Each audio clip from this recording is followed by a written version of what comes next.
Hi guys, my name's Gil Mellor. I'm a chef and food writer, and I'm down here by the coast looking out to sea a stone's throw from the famous Cobb in Lyme Regis. Today we're going to be cooking wood roast scallops with chorizo, garlic, parsley and butter in the Ooni Karu 12G. It's the perfect little oven for this recipe, and it's a very, very delicious one.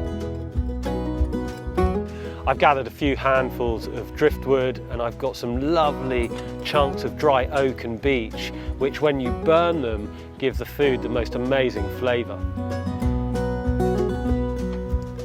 There's two ways of harvesting scallops. They're either dredged by boats that do quite a lot of damage to the sea floor, or they're hand dived. The scallops I've got here are hand dived, and it's by far the most sustainable way of catching them. The meat is always sweeter, they're always in better condition, and although you pay a little bit more, it's well worth it.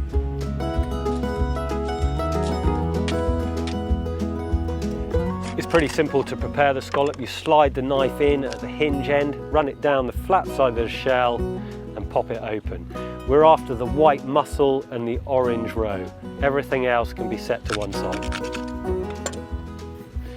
Place the scallop meat and the roe, if you've managed to save it, back into the cup shell of the scallop. Season it with salt, pepper and some good olive oil.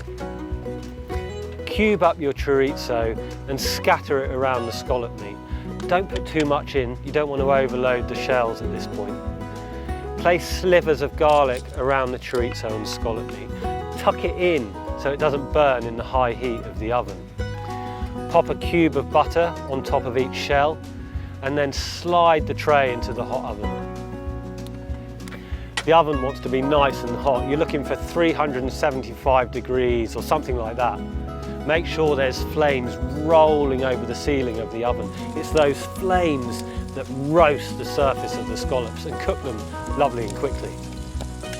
After about a minute, the scallops will almost be ready. So take the tray out, scatter over the parsley and pop it back in. Give them about another 30 seconds or so, then take the tray to the table. I love to eat the scallops straight out the shell and mop up all the buttery juices with some good bread. For this and other recipes, head to ooni.com.